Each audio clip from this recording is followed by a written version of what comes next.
Hello, everyone, and welcome back to another episode of Hawks Latest, your number one source for news, updates, rumors, opinions, and you guessed it, the latest and the greatest regarding the Atlanta Hawks. I'm your host, Zach Langley, aka Langley ATL, and today we are diving into some major developments that could really define the franchise's trajectory for years to come. We're going to be talking once again about blockbuster trade speculation involving none other than Milwaukee Bucks superstar forward Giannis Antetokounmpo. Recent reports about the Hawks' stance on their starting center Onyeka Okongwu amid the pursuit of a Western Conference team at last year's deadline, and why the Boston Celtics out in the East could be the surprise facilitator in one of the biggest trades of the offseason, really any trade this offseason. So without further ado, let's get into it. So Bleacher Report and their writers made headlines this week by naming the Atlanta Hawks as the fourth most realistic landing spot for Giannis Antetokounmpo out of everyone in the NBA. Obviously, the two-time MVP and one of the NBA's most dominant forces currently. Now, before anyone gets a little carried away, let's set some expectations as to what the trade would look like. The Hawks do not have the draft capital of some other teams in the Giannis sweepstakes. However, what they do have is something potentially far more valuable, especially to a team like Milwaukee who wants to stay competitive but retool, obviously, and it would be a major change for their franchise, but they want to go ahead and get that next guy. So what the Hawks have is player capital. Consider this list of assets Atlanta could offer, and now obviously the guys I'm about to list would all be included in the same trade, but these are guys that Milwaukee would certainly be interested in moving forward in a different direction if they were to trade Giannis. So Jalen Johnson, who is originally from Milwaukee and one of the most promising young forwards in the league, just has dealt with injury concern. Zachary Rizashe, the recent top pick in the draft with incredible two-way potential. Onyeka Okongwu, who we mentioned earlier and who we're going to talk about later again today. Obviously a big who is growing into his three-point shot and has really become a very good starting center in the NBA. Some vets like Terrence Mann and Georges Niang. And Kobe Buffkin, who's a young combo guard with real upside, just hasn't had the chance to show it in Atlanta yet due to injuries. And let's not forget that, even though we don't have the exact draft capital of some of these other teams going after Giannis, the Hawks still possess multiple first and second round picks that they can leverage. No other team owns the Hawks' future, contrary to what a lot of Spurs fans tend to believe after the DeJounte Murray trade. So any collection of those names would form a formidable offer for a Bucks team that are, potentially facing a crossroads. Milwaukee will not want to blow things up completely. That's a stance that I personally believe. And Atlanta's package does give them a chance to retool, not completely rebuild, while securing that strong foundation of youth that I mentioned earlier.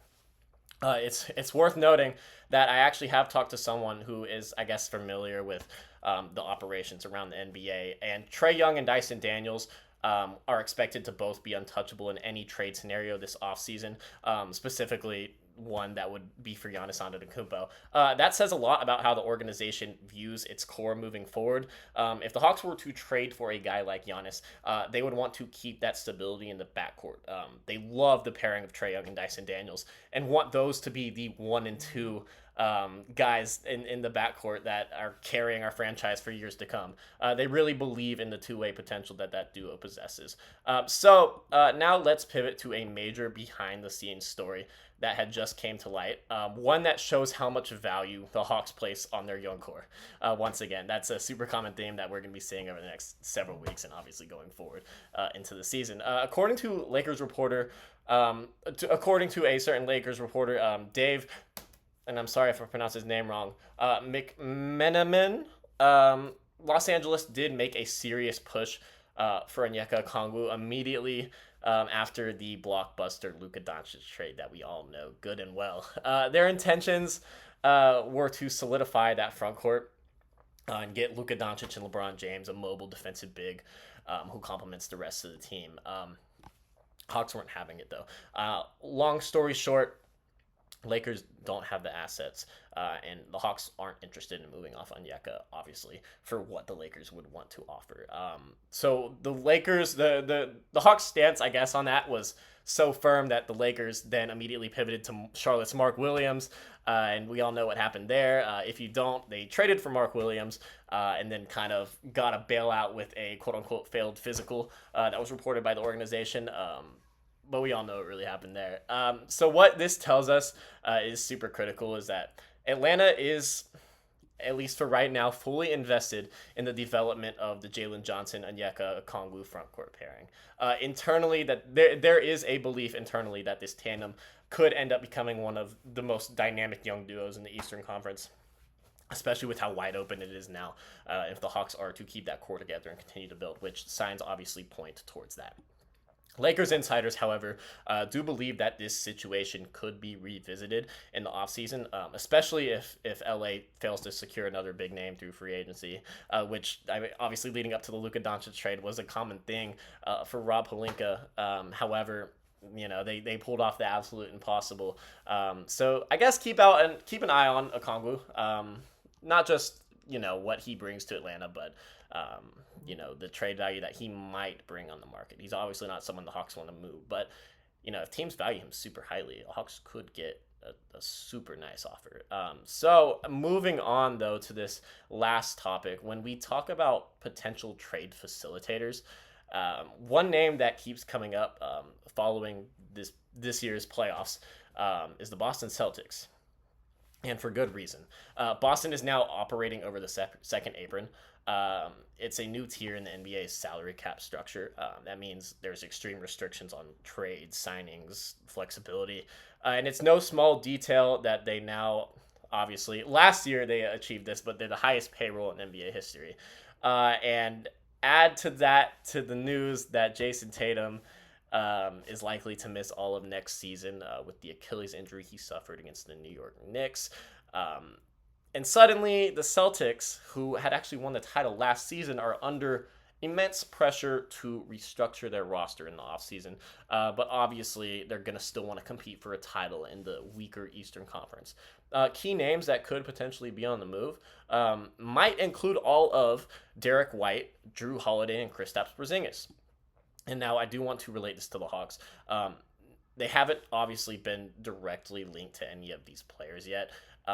But it's important to Hawks fans to know that the Celtics will almost certainly be looking to engage in multi-team trades. And Atlanta could play a critical role, either as a buyer or as a facilitator in getting one of these deals done. One particularly interesting scenario, I guess, is Atlanta potentially pursuing Kristaps Porzingis in a buy low situation, kind of like when he was acquired by the Celtics a couple years ago. If Boston is this desperate to shed salary, and Porzingis, I guess, following his illness, wish him the best, is looking to reestablish value. The Hawks could bring in him as a stretch big, who would complement the rest of the team just fine. Trey, and really open up the floor for Jalen Johnson to do some work in the front court. With Brad Stevens running the show in Boston, and he's known for his willingness to make these bold moves, expect the Celtics to be involved in every major trade discussion this summer, even the Giannis one. And don't be surprised if Atlanta and the new front office is quietly in the mix as well. It's a big offseason ahead, and I can't wait for it to really get started once these playoffs conclude. So what does this all mean for the Hawks? They are in a rare position of a lot of strength. They have pretty much everything you need. They have a young core that they seriously believe in. Along with that means that they have valuable trade pieces that teams want. And really, they have enough flexibility to make a splash in this wild NBA offseason that is quickly approaching. So whether they're pursuing a superstar like Giannis, resisting trade calls from the Lakers, or jumping into these multi-team trades with teams like the Celtics, the Hawks are no longer on the outside looking in. They're right in the thick of the action, and they're going to continue to be all offseason and moving forward all throughout next season. So basically, we will be tracking every single development here on Hawks Latest. So after this video, please be sure to like and subscribe, and please hit that notification bell so you don't miss a single thing. Until next time, I'm Zach Langley. I hope you guys enjoyed, and I'll see you guys next time. Bye.